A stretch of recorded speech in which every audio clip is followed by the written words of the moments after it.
ng barko. Grabe mga katwiran, hindi nagkakalayo yung katwiran ni Marcos, katwiran ni Torre, katwiran ni Claire, rumble na eh. So samantalang eto nga grabe itong mga papanoorin ho natin dito. At dito may sinabi bago tayo mapunta doon sa sinabi ni dito muna tayo DOJ. Talagang sinupalpal ni Attorney Sal Panelo. Ito po panoorin ho natin tong pagsupalpal ni Attorney Sal Panelo dito sa kay DOJ. Bakit kaya? So panoorin ho natin. Nagbabala ang dating opisyal ng Malacanang hinggil sa pahayag ng Department of Justice na maituturing umanong moot and academic ang writ of habeas corpus petition ng magkakapatid na Duterte para sa muling pagpapabalik kay dating Pangulong Rodrigo Duterte dito sa Pilipinas. Ayon kay Attorney Sal Panelo, ang ganitong pananaw ay maaaring magbunga ng masalimuot na epekto sa batas, soberanya at karapatang pantao ng bawat Pilipino. Alamin ang detalye ng balita mula kay Carlo de la Peña. Go, Sir Carlo. Nagbabala si dating Chief Presidential Legal Counsel Attorney Salvador Panelo na maaaring magdulot ng mapanganib na precedent ang pagtrato sa inihaing writ of habeas corpus ng mga anak ni dating Pangulong Rodrigo Duterte bilang moot and academic o walang bisa. Aniya, kung pahihintulutan ito, tila kinikilala ng gobyerno ang isang iligal na proseso bilang katanggap-tanggap. Isang hakbang na maaaring makaapekto sa integridad ng ating sistemang panghukuman at sa karapatan ng mga Pilipino sa makatarungang proseso. Pag yan pinatupad natin yung ganyang katwiran, ay bibigyan mo ng gantimpala ang isang iligal na akto. Sapagkat ang mangyayari niyan, pag merong kaso sa ibang bansa, ang isang Pilipino, isusuko na lang natin nang hindi tayo dumaraan sa proseso. Tama. Ito ay matapos magbigay ng pahayag ang Department of Justice na maituturing na moot o walang bisa ang inihaing petisyon ng magkakapatid na Duterte para maibalik sa bansa si dating Pangulong Rodrigo Duterte dahil siya ay nasa kustodiya na ng International Criminal Court o ICC. Sabi ni Panelo, obligasyon pa rin ng gobyerno na sundin ang anumang utos ng korte at gamitin ang kapangyarihan nito upang mabawi ang dating Pangulo mula sa ICC at maiuwi sa sarili niyang bansa. Sapagkat ang ating bansa ay isang sovereign country, meron tayong kapangyarihan, meron tayong kalayaan, may sistemang panglegal, meron tayong mga kakayahan, kapangyarihan upang gamitin natin, upang kunin uli natin ang isang Pilipino na mali ang pagsuko natin sapagkat kahit saan tingnan nyo. Tingnan mo sa Ligang Batas, mali.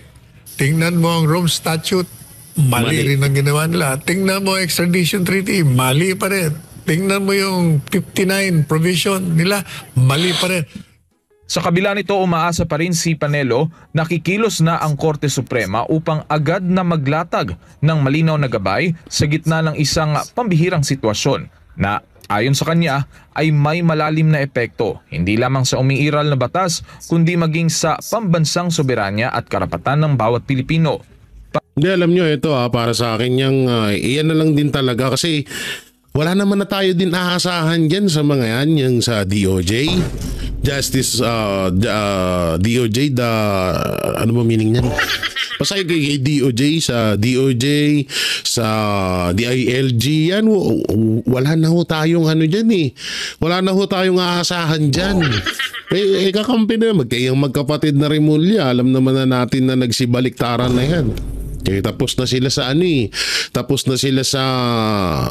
tapos na sila sa kailangan nila tapos na nilang pakinabangan ng mga Duterte. So kailangan naman nilang bumalimbing kay Marcos. Kagaya lang yan na nangyari dyan dati, 'di ba? Nung panahon na si Binay, 'di ba? Diyan ang galing yan si John Wick ba yan? Ano ba yung pangalan nun? Si Remulla, yung batang Remulla. Tapos nung nalaman niyang may nakakaramdam na siya na medyo mananalo na si Duterte, bumaliktad naman. Oh, ganun na rin. Alam nyo ito, yung sa DOJ talagang, kaya kami hindi na rin namin to binabatikos DOJ. Kasi nga, alam na talagang wala na kahit anong sita mo, anong paliwanag mo, high blood ka lang, talagang wala na sa ayos yung kanilang ginagawa. So kung sa ay sila yung tigapagpatupad ng batas pero sila yung sumisira ng batas. Yung totoo dun. Kaya nga ito, sobra akong naaawa sa mga future PNP, sa mga ating mga kabataan na magiging susunod na mga tigapagtanggol ng bayan. Naaawa ako sa kanila dahil haharapin nila tong pagsubok na to. No. Naawa ko sa kanila dahil lalo na yung mga nag-graduate na alam niyo na labag na sa batas, labag na sa kalooban nila yung mga inuutos sa kanila. Katulad na lang yung nangyaring siege dun sa KOJC, di ba? So lahat yun bawal sa batas yun. Biruin mo, warrant of arrest lang ang dala mo pero nag-search warrant ka. Saka ba naman nakakita ng ganun warrant? At yung warrant of arrest sa Pasig.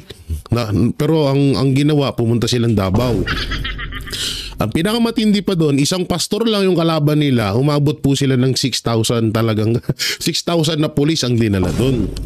Ang pinakamalungkot pa doon, parang binigyan ng way, binibigyan ng daan ng head ng PNP, lalo na si Marbil, itong magkapatid na Rimulya, kasi di ba manggagaling yung utos sa DOJ, tapos manggagaling sa susundin naman ni Marbil. So ibibigay naman ni Marbil kay Torre. Nakakaano lang dito kasi parang binibigyan nila talaga ng daan yung mga sindikato na gumawa ng krimen dito sa Pilipinas at tumutok lang sa issue ng Duterte. Sa totoo, hindi naman yung issue ng Pilipinas sa mga Duterte. Nagsasabi lang sila ng totoong issue ng Pilipinas pero hindi sila ang issue. Kaya tignan mo yung mga kidnapan, mga barilang, holdapan, pagnanakaw, droga, talamak ngayon kasi nga walang pakialam ang head ng PNP. Kaya ako naaawa ako sa mga kapulisan natin kasi di ba rin sila, no choice. So ayan ang utos ng head nila, susundin nila yun. Biruin mo, ikaw ba naman, ilang taong ka mag-aral, magsunog ng kilay sa pag-aaral mo, tapos bandang huli ganito lang, puro walang kwenta yung iuutos sa'yo. So yun talaga. Tsaka ito pa, Supreme Court talaga ang tanging pag-asa na lang talaga natin sa mga ganitong usapin. Supreme Court na lang talaga. Hindi na natin aasahan yung DOJ, DILG, yung PNP, yung head ng PNP. Hindi ko nilalahat yung head ng PNP na si Marbil. Hindi na ho natin naasahin yan dahil wala na nga talaga yung tagal. Hindi ko ba naman sabihin mo, okay lang na hindi adik ang mga gumagamit ng droga. Lalo't ito ay pang tawid lamang sa oras nila sa trabaho. Saan ka nakakita ng ganun? Diba isang malaking kalokohan? So panoorin natin. Partikular na tinutukoy dito ang usapin pagdating sa pagbibigay proteksyon sa mga mamamayan laban sa posibleng pang-aabuso ng kapangyarihan ng ehekutibo o ng dayuhang entidad. Matatanda ang laman ng petisyong inihain ng mga magkakapatid na Duterte sa Korte Suprema kung paano naging iligal ang hakbang ng sangay ng ehekutibo laban kay dating Pangulong Duterte. Nakasaad rin dito na hindi ito maaaring gamiting dahilan ng mga respondent o mga inirereklamo para iwasan ang pananagutan sa batas. Para sa linaw-linaw niyan ha. Eto, dito pa tayo sa isang balita. Philippine National itong isa na to. Yan. Tanggalin na natin yung isang ito ha. Bisa ng petisyon sa korte hindi nawawalan ng ano ba to? Wait lang, tingnan natin yung title ha. Hindi nawawalan na bisa ng petisyon sa korte, hindi nawawalan ng kahit nasa ICC na si PRRD. So panoorin natin to. Sana play. Wala na ang Pangulong Duterte rito. Yes. Kaya boot and academic na to, useless, sabi nila. Sabi po namin sa aming sagot doon sa argumentong yon, pag yan pinatupad natin yung ganyang katwiran, ay bibigyan mo ng gantimpala ang isang illegal na akto. Sapagkat ang mangyayari niyan, pag merong kaso sa ibang bansa, ang isang Pilipino, isusuko na lang natin nang hindi tayo dumaraan sa proseso. Gagantimpalaan mo pa yan at hindi po maaaring gawin natin yan sapagkat meron tayong sariling batas dito sa ating bansa. Hindi po pwedeng sasabihin mo lang, wala na. Sinuko na namin o tinakas na namin . Parang sa madaling salita, wala na, ginawa na namin . So, wala na kayong habulin. Alam niyo, hindi talaga pwede yun. Kung tayo nga, pag may mga kapwa tayo Pilipino na nagkakaroon ng pagkakasala sa ibang bansa, kaagad ho natin ina-actionan para maiuwi dito sa Pilipinas. Yung mga katulad yan, sila, marami. Noon, marami tayong mga OFW hero abroad na talagang ganun ang nangyayari. So, ginagawa natin ng paraan. First time in history nga sa Pilipinas na isang Pilipino at hindi pangkaraniwang Pilipino, isang dating presidente na maganda naman yung ginawa dito sa Pilipinas na isinuko mo sa dayuhan. Sobrang nakakagago naman nun. Kung ganyan ng katwiran ng katwiran, halimbawa ikaw na nanonood ka, sabihin na natin na may ginawa kang krimen sa Pilipinas na hindi kayang solusyonan or parang pinag-initan ka ng gobyerno, so okay lang na ibigay ka nila sa dayuhan. Paano, what if lang naman yung dayuhan na yun ay inabot ng topak? Hindi ka din, sinasabi lang nila na nasa Netherlands ka, nasa ICC ka, pero patay ka na pala. Hindi nga, isipin nyo nga maigi yun, hindi maganda hong gawain yun. Kapag ikaw is nagsuko ng isang Pilipino sa mga dayuhan, para mo na rin sinuko ang bansang Pilipinas, yan ang pagkakatandaan nyo dyan. Hindi po pwede yan. Otherwise, you will be rewarding, as we said in that petition, doon sa mga naggawa ng mali at illegal. Hindi po pwede yan. Forward natin, sakit sa tenga. President Duterte is currently under the custody of ICC, having been illegally surrendered by the Philippine government to the ICC on March 12, 2005, after the filing of the petition for habeas corpus. The respondents are therefore expected to argue that the petitions are moot and academic. On this score, the petitioner respectfully submits that the respondent cannot escape compliance with a writ of habeas corpus by simply claiming that former President Duterte is no longer in their custody. To allow the same would be to reward the respondents for their illegal and unconstitutional actions and their deliberate attempt to evade judicial review and correction by arrogating the role of competent judicial authority for themselves and proceeding with the forced surrender of the former president to the ICC despite the pending petitions before this honorable court that question the same. The respondents will no doubt claim difficulty, if not impossibility, to produce the former president.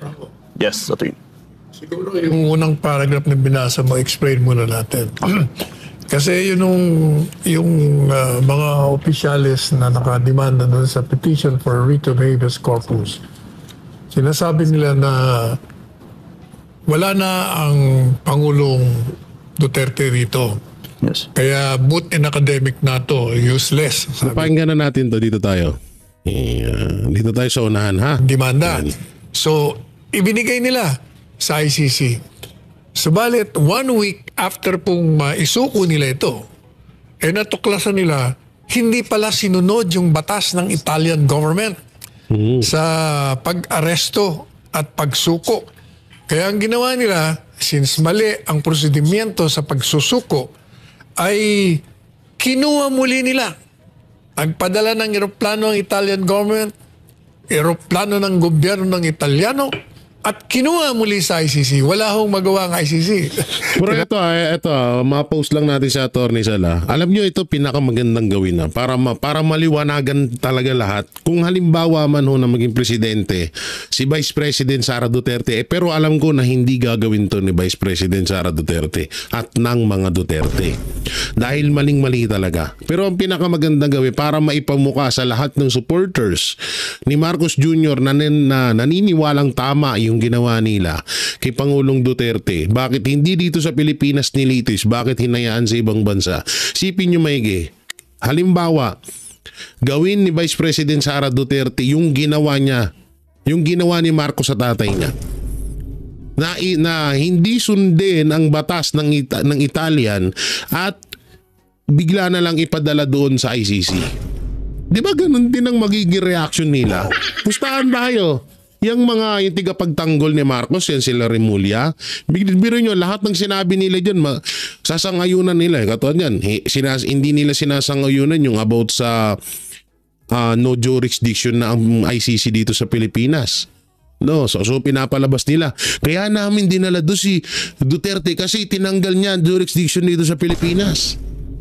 So kaya siya nandun, 'di ba? Yung sa hearing yan ang sinabi ni ni Boeing, 'di ba?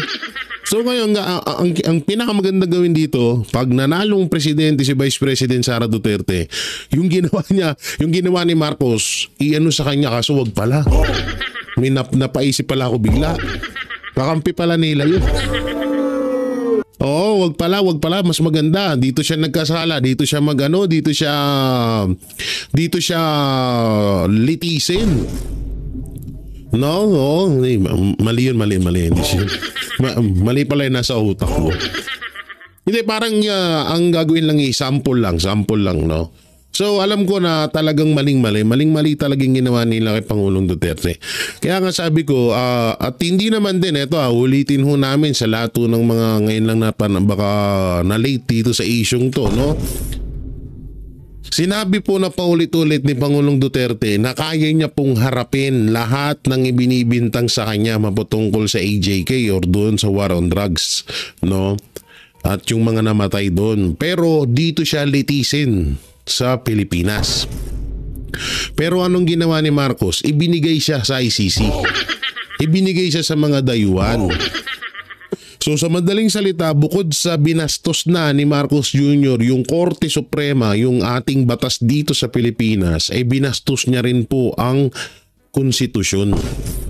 Dahil nasa konstitusyon po yan, unang-una isipin nyo maigi, Pilipino yun, ibibigay mo sa dayuhan. Kung tayo nga, habol ng mga Pilipino doon na nagkakasala sa ibang bansa, si Marcos bigay ng bigay. Aba, nakakatakot po yan. No, nakakatakot po yung mga ganyang kaganapan. So, tuloy natin. Tinatanong ng reporter yung Italian government. Sabi niya, buti pumayag itong ICC. Paano niya nakuha? Aba, sabi niya, hindi sila mga Diyos. Kami ang Diyos dito sa aming bansa. Kami ang may kapangyarihan. May sarili kaming kasaringlan. Kaya kinuha namin muli. That's one. Another is, ito very recent, just before the Holy Week. Meron may patakaran si Presidente Trump na yung mga illegally staying sa Amerika, pinatatanggal niya, pinaalis niya. And one of them,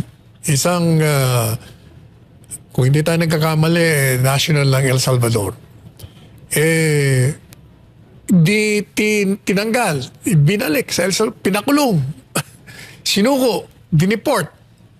Nagdemanda ngayon. Sabi niya, mali ang illegal yung ginawa.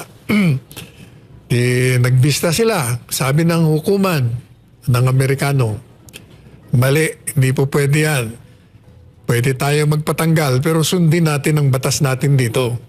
Kaya inutusan ng gobyerno, ibalik niya yan. Ang ginawa nila, nag-apila sa US Supreme Court. US Supreme Court, ano sabi ng Supreme Court? Pero ako, alam nyo, medyo na rin ako dyan sa yung sinasabi ni Atty. Sal, no? Ang isa pa sa naiisip ko dito talaga, alam ng ICC na labag sa batas ng Pilipinas yung pagdala doon kay Pangulong Duterte, pero hinahayaan nila. Isipin nyo maigi, hindi kaya yung ICC mismo ang nag-uutos kay Marcos Jr. na dalhin doon si Pangulong Duterte? Dahil alam naman natin, ang ICC po iyan po ay kakampi ng mga makakaliwa. Yan po ay kakampi ng mga NPA. Kung matatandaan nga ho natin si Joma Sison Diba? Si Joma Sison pilit natin pinapauwi dito para dito litisin sa Pilipinas pero hindi nila binigay. Yun yung isa sa iniisip ko na baka lang naman, baka lang naman baka nga baka lang naman na etong ICC talagang inuutusan itong si Marcos Jr. na, oy, ibigay mo sa amin si Duterte, maraming pinatay, maraming inubos, nagkawatak-watak ang grupo namin dyan. Baka lang naman. Kasi kung isipin nyo maigi, dapat ngayon nakauwi na si Pangulong Duterte kung talagang iniisip ng ICC na labag sa batas or kapag labag sa batas yung ginawa ng isang bansa na pagdala doon sa kanila, dapat sila mismo ang magsusuko or sila na mismo ang gagawa ng hakbang na ibalik nyo yan doon, mali yung ginawa ng pinuno niyan doon, baka kami pa malintikan. Baka mamaya dito pa magka-problema pa kami dyan. Yun di ba? Kung isipin nyo maigi yun. Kaya ako minsan napag-iisip ko na, tanga na baka hindi kaya kinokontrol na tayo ICC. Hindi, malinaw kasi mga kaibigan, malinaw yung malinaw yung talagang mapapaisip ka na, tangina, dapat kasi yung may presidente din po na pinabalik. Hindi ko lang matandaan kung anong pangalan. May isang presidente na dinala sa ICC. Nung nalaman ng ICC na mali yung ginawang hakbang sa pag-aresto dun sa presidenteng yun, sabihin na natin hindi presidente, sa taong yun, ang ginawa ng ICC, pinabalik nila. Kasi nga, mali yung proseso. Pero bakit kay PRRD, parang tatagal pa ho ng halos September pa. So sa madaling salita, baka itong ICC ang nakiusap or baka itong ICC, may usapan talaga itong ICC at si Marcos Jr. para dalhin doon or para doon litisin si Pangulong Duterte. Yan lamang po ay isang isang teorya lamang, hindi wala po yan na 100% na katotohanan. Isa lang po yung teorya na ating pinagdudugtong-dungtong, isang analysis. Pero kasi kadalasan ng nakikita natin, etong si Marcos nakipagsabuatan sa ICC, so goods yun.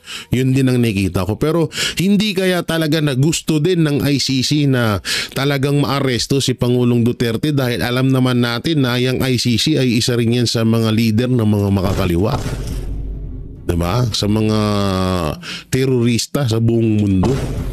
Mahirap yan. Yan ang mahirap niya kasi kung gusto talaga nilang pauwiin, napakadali lang Kapag ginawa ng ICC pauwiin si PRRD, okay na, tapos na. So, ano gagawin ng ibang bansa ng Pilipinas? Hindi tatanggapin si PRRD. Sino? Si Marcos. Puta na, magkagulo yun. Ayun itong gulo. So ito, panoorin po natin full interview Baby Sara. Nilinaw ang pag-endorso endorso sa Duterte candidates Sen Aimee at Camille Villar. So panoorin po natin ang pahayag ni Vice President Sara Duterte. Full interview po ito, panoorin natin at bigyan natin ng komento. So far okay naman. Nandoon si Hanilet. Umuwi na yung kapatid ko si Kitty dahil kailangan niya pumasok sa paaralan. Nandoon yung partner ni President Duterte ngayon, si Hanilet, at nandoon din kasabayan niya yung kuya namin, si Paulo Duterte, yung tumatakbong congressman sa Davao City. So nag-overlap yung schedules nila para makapag-endorse si Hanilet sa kuya namin kay Congressman Pulong, and aalis na rin si Hanilet, babalik na rin siya sa Pilipinas. So ang maiwan doon ngayon ay si Congressman Pulong Duterte hanggang bago sa araw ng eleksyon dahil kailangan din niyang umuwi, dahil kailangan niyang bumoto sa Davao City. Vice, you are endorsing the Duterte plus 2. Sa local ba dito sa Cebu, are you endorsing the any governor? Wala akong interactions with mga governor candidates except kanina nasalubong ko yung isang candidate si Miss Pam Baricuatro. Meron siyang handshaking sa North Cebu ngayon. So nakita kami by chance doon sa labas ng cemetery ng Danao at masaya ako dahil nakita ko sa kanilang mga uniforms nandoon yung pagmumukha ni Pangulong Rodrigo Duterte at nagpapasalamat ako sa suporta nila. Sinabihan ko yung candidate si Ms. Pam Baricuatro. Nagpapasalamat ako dahil Grabe sinusuportahan naman sa niyo pagmumukha. si Pangulong Duterte at tumutulong sila sa panawagan na iuwi na ang ating dating Pangulo dito sa Pilipinas. But you are not officially endorsing her yet.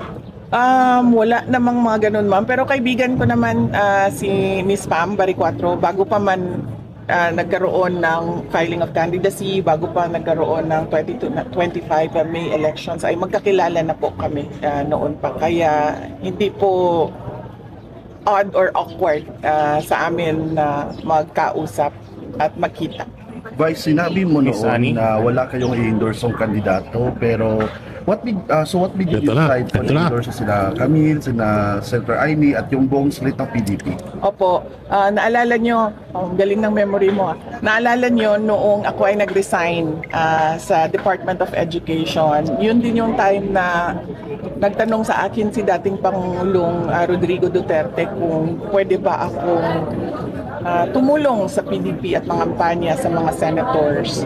At yun din yung panahon na nagtanong din sa akin si Pangulong Marcos.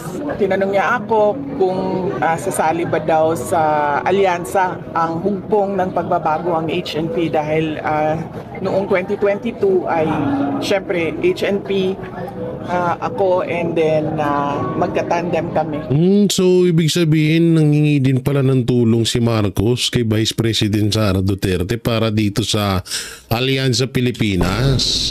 So siguro napaghalatanan ni Vice President Sara Duterte ng mga koruptong mga hayop na to. Kaya tinanggihan din. Okay. Ngayon lang natin nalaman to sa elections. And silang dalawa sinabihan ko na hindi muna ako sasali sa ngayong election dahil alam mo yung hindi naman maganda yung karanasan ko sa mga pagsama at pag-endorse ng mga candidates noon. Ngunit nagbago yung panahon dahil nangyari yung pagkuha sa ating dating Pangulo dito sa ating bansa. Dinala doon sa The Hague. Pagdating namin doon sa The Hague, nagtanong na naman si Pangulong Duterte kung pwede ba daw ako tumulong sa senators, 10 senators ng partido niya dahil naiwan sila dito sa Pilipinas. At sinabi ko sa kanya na okay, since wala ka naman na doon sa Pilipinas, pwede akong tumulong sa 6 PDP candidates and 4 guest candidates ng Duterte. Palakpakan muna natin yun. Alam nyo,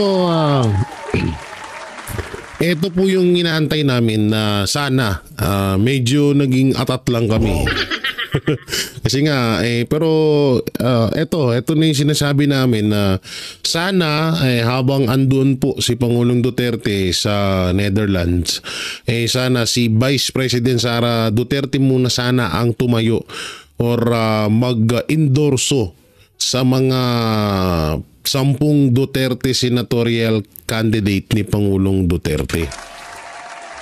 At buti naman, eto nga, napag-usapan nga dito, no? So, nakita naman na natin na inendorso niya si Senator Bato, Jimmy Bondoc, si Pastor din inendorso niya pero medyo siguro gagawa pa ng bago. At may iba pa na kailangan niya pang endorse na abangan natin. So yun, no, alam nyo, maganda yun kasi iba talaga iba ang impact kapag may Duterte sa isang campaign rally, sa isang pagpupulong, sa isang rally na magaganap sa isang campaign, no? Pag nandiyan kasi ang Duterte talaga, lalong-lalo na si Pangulong Duterte, iba talaga yung impact ng tao at talagang pinupuntahan. Hindi ko naman sa sinasabing hindi pinupuntahan yung Duterte senatorial candidate, pero iba talaga yung dating. Iba yung talagang saya, iba yung tinatawag na excitement ng tao kapag nandoon ng mga Duterte, no? So yun, maraming salamat sa tuloy natin.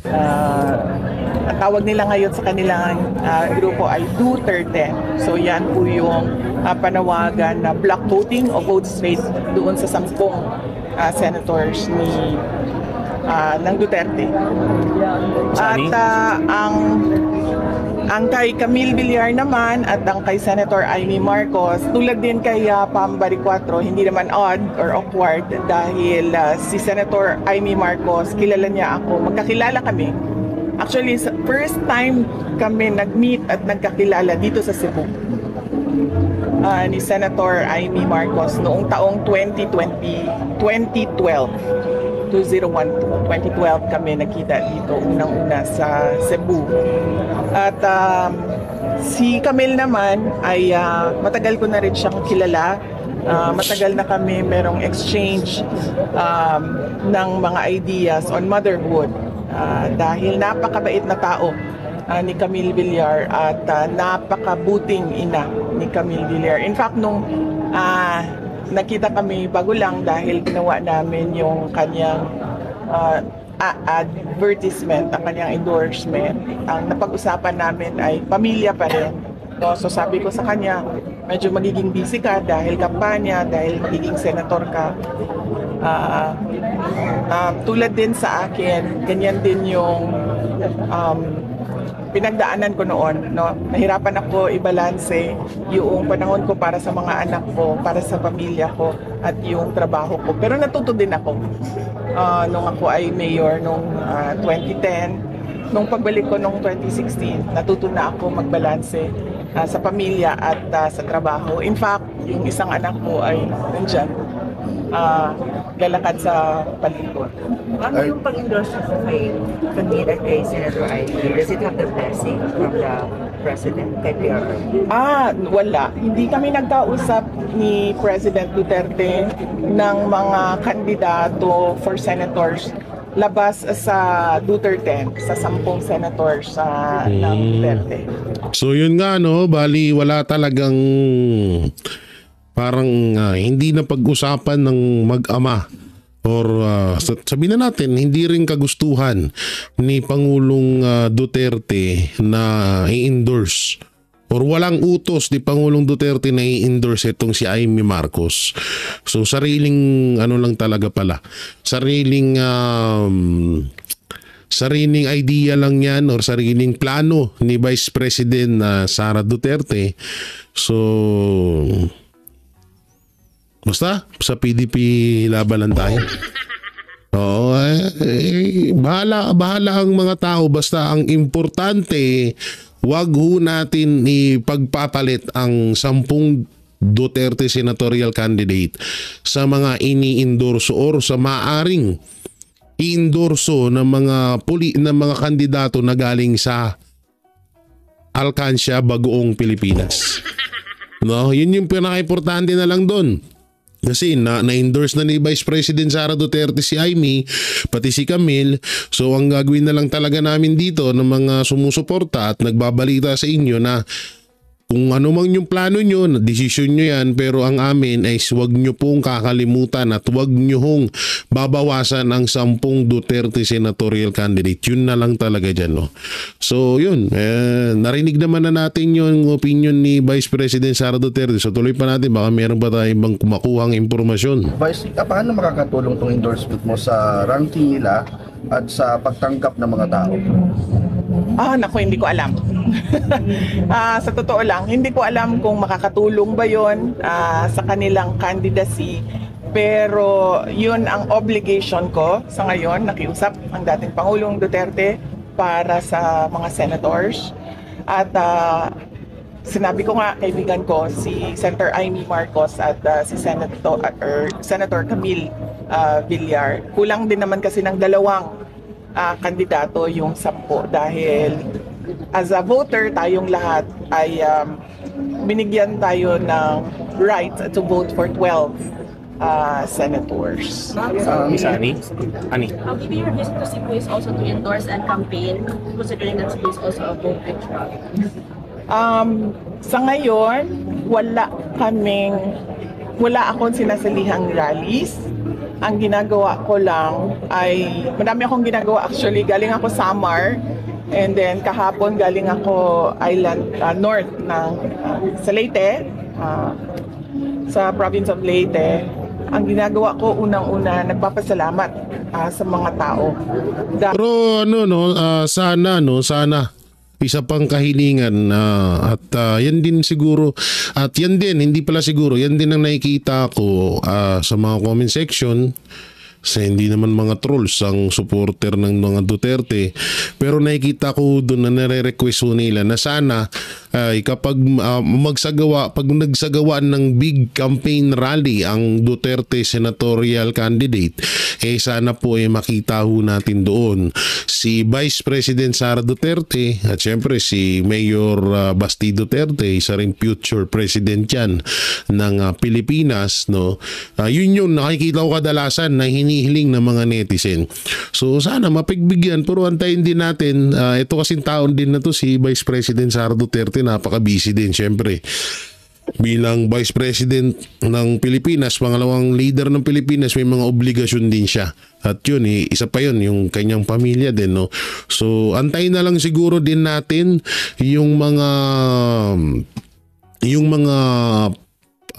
pagkakataon na yun na gusto nating mangyari. Dahil ang dami-daming nagpapakita ng suporta kay Pangulong Duterte, ang daming nagdadasal para kay Pangulong Duterte, at ang daming nag-celebrate nung birthday ni Pangulong Duterte. Gumastos ng sarili nilang pera para ipakita yung pagmamahal at suporta nila kay dating Pangulong Duterte. So kailangan lahat yon ay madaanan at mapasalamatan.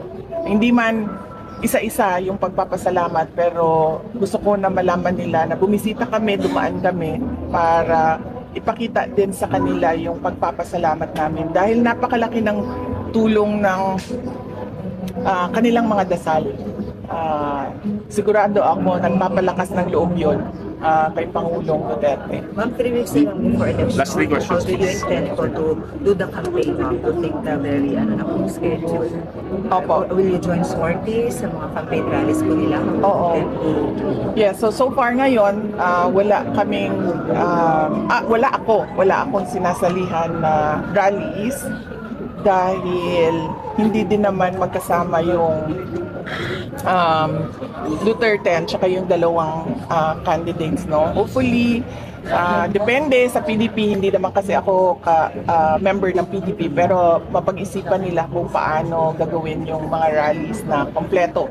12 yung voting straight, black voting na Duterte. So yun, umiikot ako, unang-una nagpapasalamat, papakita sa mga tao, binabalik sa mga tao yung pagmamahal. Ay hindi natin nakikita sa ngayon. So yun yung pinapaintindi sa mga kababayan natin at sa mga botante. So wala pa pong plano kung halimbawa makompleto ang lineup nila na mag-join kayo sa mga meeting advance po nila. At least your presence should be there po. Ito na ginagawa ng PRR. Oo. Kasi noong pag-uwi ko ng galing sa The Hague, meron na silang ginawang schedule. So parang pala, magiging ang mangyayari.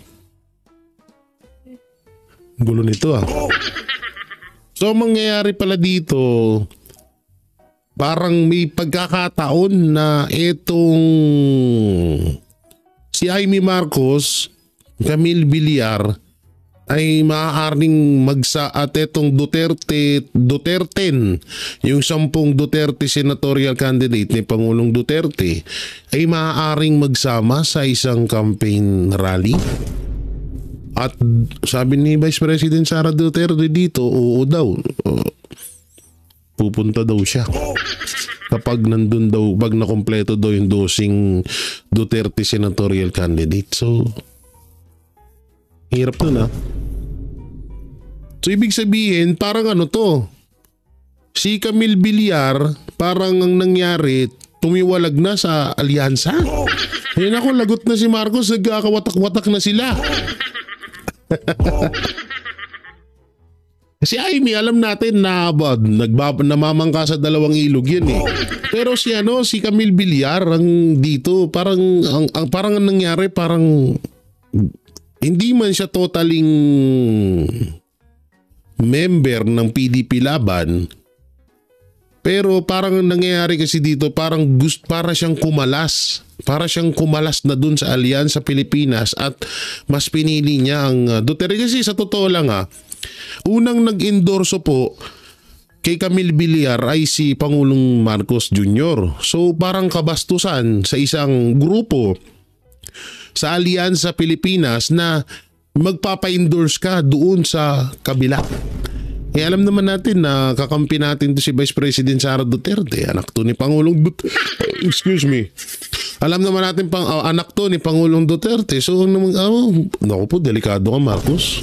Lagot ka dito. Kaya pala may poster na si Pacquiao kasama si Senator Bongo at Bato doon sa one pack party list nila. Mukhang nagsisila. Sino matitira dyan? Si Abalos. Bagay, sip-sip naman kay Marcos yun, okay lang. Ang labit dito, sarili kong observation yun, no? Na hindi siya nag-jive doon sa schedule ng pasasalamat ko sa mga tao. Dahil pagdating ko, may schedule na ang PDP, and pagbalik ko, galing dahil kailangan ko pasalamatan yung mga tao. So kailangan ko daanan lahat yon, from Samar to Leyte to Cebu to Negros and then papuntang Mindanao.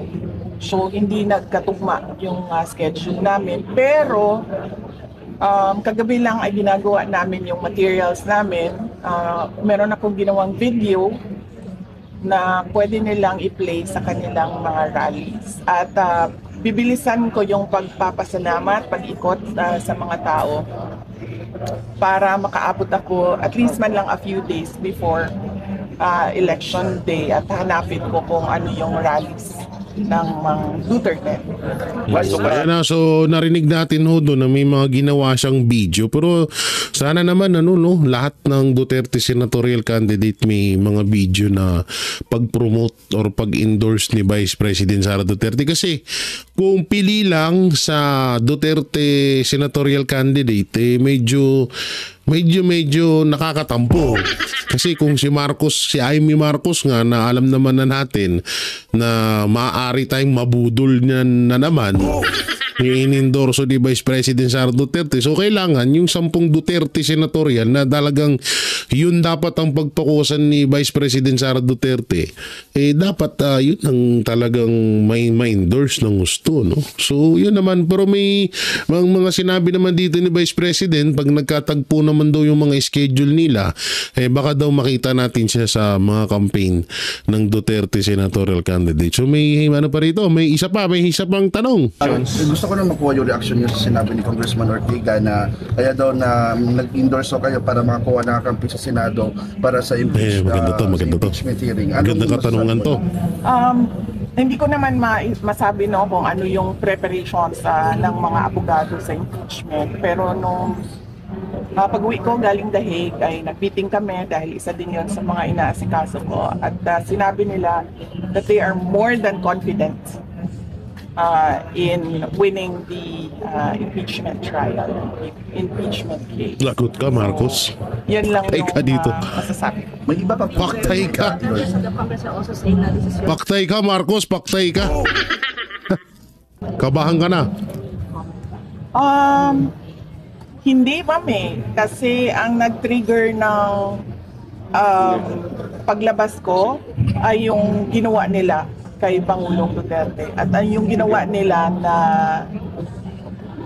injustice kay Pangulong Duterte na kinuha nila dito sa Pilipinas. Sa pilitan nilang sinakay sa airplane na walang mga permiso, walang mga permits at dinala nila doon sa Hague at ipinakulong nila sa mga dayuhan. So kung makita nila, nagsabi naman ako na hindi ako kasali sa campaign na ito, ginawa ko naman yon. Pero nangyari yung kay Pangulong Duterte at nagkausap